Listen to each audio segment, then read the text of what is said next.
Magandang umaga po sa inyong lahat. Ako po si June and welcome sa panibagong episode ng ating vlog. Ayun na nga, nagsisiatrasa na sila. Kumbaga, yung mga buntot ng buhaya ay nagsisiurungan na. Inutusan na siguro sila ng kanilang amo dahil nangangamote po yung mga sagot nila eh.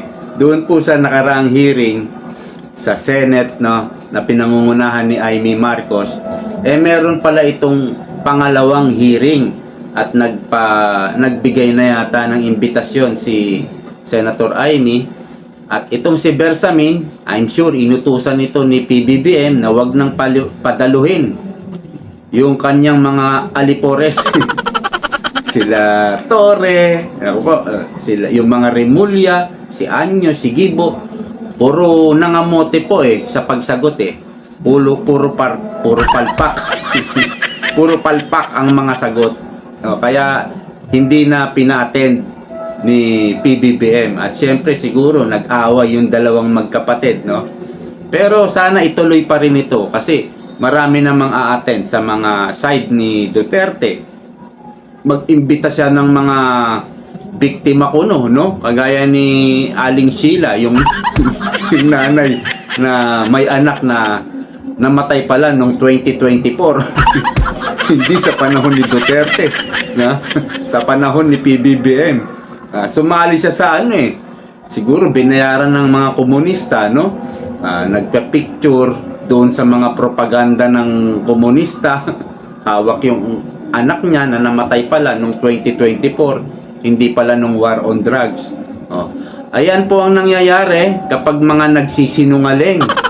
Di po ba? Kapag gumagawa lang ng intriga, paninira, yan ang nangyayari. Nagkakasemplang-semplang ang mga sagot ninyo.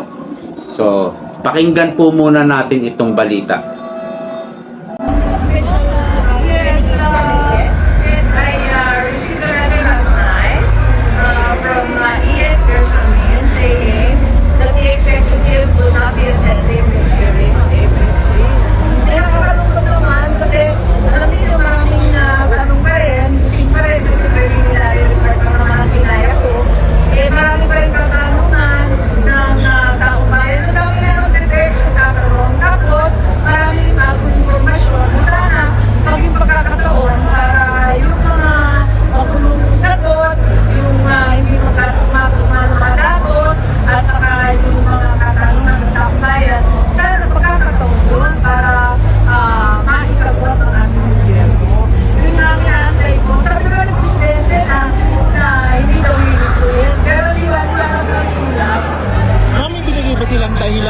Tingin nyo na dahilan kung ba't sila pupunta? Wala, ganun pa rin. Executive privilege sa subjudice.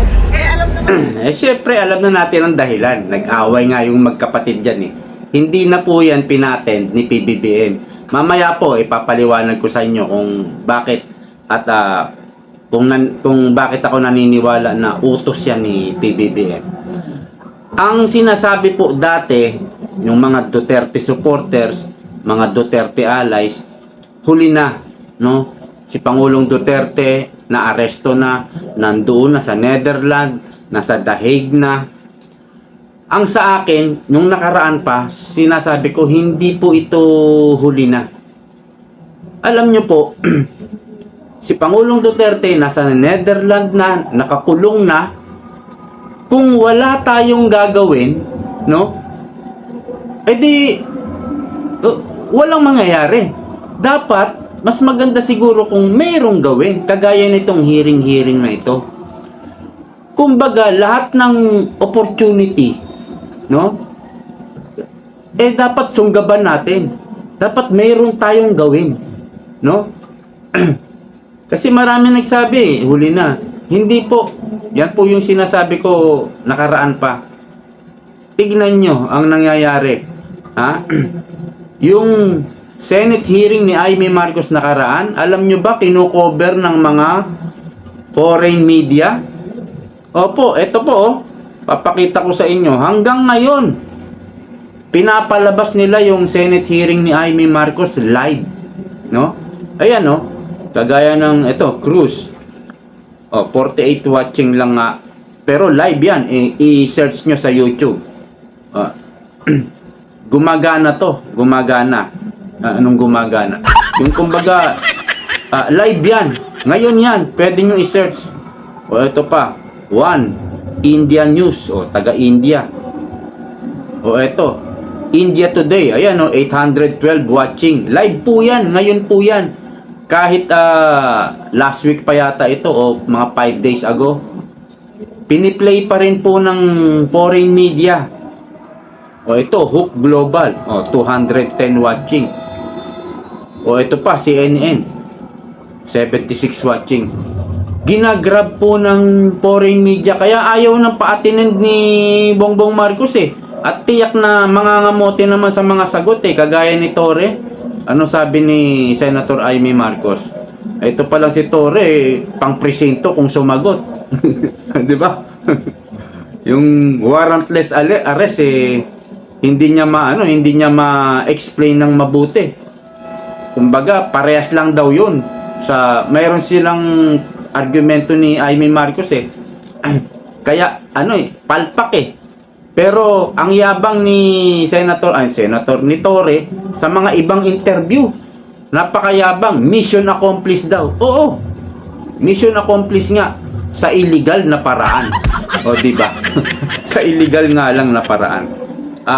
Panoorin pa po natin yung ibang balita naman. Eto po. Wait lang. Ayan.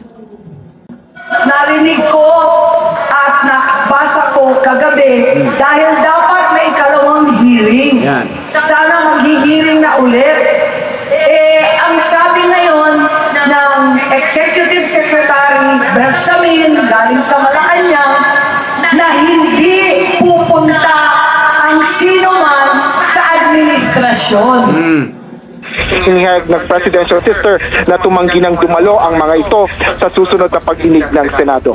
Sa unang pagdinig, halos lahat ng mga dumating ay mga opisyal ng pamahalaan, partikular na ang mga gabinete ni Pangulong Ferdinand Marcos Jr. Sumulat na si Senador Amy Marcos sa palasyo upang anya umapila na makilahok ang administrasyon sa investigasyon ng Senado kaugnay nga sa mga pagpapasuko ng pamahalaan kay dating Pangulong Rodrigo Duterte sa International Criminal Court o ICC. Dapat po ito ipagpatuloy niya yung pangalawang hearing. Kahit hindi na po mag-isi-attend itong mga alipores ni PBBM. Ito po yung patunay. Meron isang fake news, merong isang totoo naman, totoo naman yung sulat ni Bersamin. Ito po. March 31 po yung date. Ayan, Ito po'y galing po sa, tignan nyo po yung header ng papel. Office of the President. O, diba? Iniutos yan ni PBBM na wag nang padaluhin yung mga palpak na sumagot kagaya ni Torre. Dito po sa bandang baba, in light of these considerations, we must respectfully decline na po the invitation, o di may invitasyon na sa pangalawang hearing, to attend the hearing. Nevertheless, we remain available to extend our full cooperation. So, hindi na kayo attend, full cooperation pa. Huwag na natin tapusin. Basahin nyo po yung sinabi naman ng spokes attack dog nila, si Castro. Ayan. Katulad ng sinabi natin noong mga nakarang araw, hindi pipigilan ng Pangulo ang mga cabinet members o secretaries kung sila ay ipapatawag. Tignan nyo, napakasinungaling nito. Ha? Kaya nagkakawindang-windang sila eh. Lumalantad yung kanilang kasinungalingan. At dapat naman natugunan kung ano ang mga katanungan ibibigay sa kanila, provided na ito ay hindi mababiolate ang executive privilege. Hindi raw pipigilan ng Pangulo. Ayan, yung papel, nasulat kay Amy Marcos kung saan hindi na dadalo yung mga pogi. Galing sa Office of the President. Anong sinasabi mo, Castro, hindi pipigilan? Mga fake news kayo eh. O, di ba? Salungat yan ah.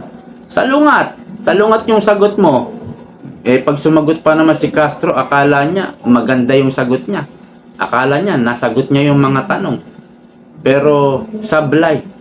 Iba yung sinasabi mo at iba yung ginagawa ng presidente. O, dyan nyo na makikita kung gaano kasinungaling itong mga to. Ayan, malinaw. No? Sabi ni Castro, hindi raw pipigilan ni Pangulong ng Pangulo. Eh eto, ayaw nang paatinin ni Bongbong Marcos yung mga pulis niya. Kasi nangamote nga nakaraan at pinipick up ito, binabalita sa buong mundo, pinipick up ng mga foreign media. So, Narinig ko bumabalik ngayon sa kanila yung mga ginagawa nila kay BP Sara. Anong sinasabi ni Bersamin, sinasabi ni Remulla na sagutin na lang ni BP Sara. Kung wala naman tinatago, anyway, para naman ito sa taong bayan dahil pera ng taong bayan ang pinag-uusapan dito. Pinaghihirapan. Yan ang sinasabi nila kay BP Sara, di ba? O ngayon, nag-uurungan kayo. Sino ba nag-uurungan ngayon? Si Kimbo. O, di ba? O, nagsasalita rin yan tungkol kay BP Sara. Eh, umattend na lang. Sagutin na lang yung mga tanong sa House of Representatives. O, nung iniimbitahan ka ng Supreme Court, di ba nag-file ng petition for certiorari sila Vic Rodriguez at si Ungab at pinapasagot si Kimbo. Ano sabi ni Kimbo? Manigas kayo, hindi ako attend dyan. Di ba? Attorney yata, kumuha siya ata ng attorney o si Solicitor General ang pinapa-attend. Ganon din si Solicitor General. Ha? Noong nag-file naman yung magkakapatid na Duterte sa kanilang habeas corpus tungkol nga sa legality ng arrest, ng pag-arrest sa kanilang tatay, si Tatay Digong. 'Di ba? Umurong po si Solicitor General. O, nagsisiurungan sila. Pinapatawag sila ng Supreme Court. Supreme Court 'yan, ha. Oh, eto naman ngayon. Yung mga pulis, no? Yung mga DOJ, yung mga Remulla, Torre, no? Ang tatapang 'yan eh. Ang yayabang pa. O, tapos hindi rin pala paaatinin. O, paano ngayon kaming mga vlogger? O, yung mga vlogger na hindi umaatin, ano ginagawa ng mga congressman? Maglalabas na ng warrant of arrest. Pero kung ikaw ay kagaya ni Torre, kahit hindi ka umatin, okay lang. No? Partida. Eh sila pa yung nasa kapangyarihan, nasa pwesto, pero nag-uurungan ang kanilang mga buntot. O, diba? Kapag mga vlogger hindi umaten, ayan na, lalabasan na ng warrant of arrest. Ipahuhuli nyo na, ikukulong nyo na. Ang bagsik ng gobyernong ito. Parang wala na nga ginagawa itong gobyerno, puro politika na lang ang ginagawa eh. Ha? Tignan nyo yung mga departamento. Ano nababalitaan na? Wala tayong nababalitaan eh. May mababalitaan tayo. Ay, may programa, may pangako. May pangako, may programa. May pangako, puro pangako. O, tapos, sasagot si Secretary Yusek Castro, yung spokes attack dog nila, na pag-aaralan po natin, 3 taon na, nag-aaral pa rin. Ha? O, yan ang napapala ng mga ng mga hindi nagsasabi ng totoo. Sumasablay yung mga sagot, nangangamote. O, sige na, hanggang dito na lang. At sa susunod po ulit,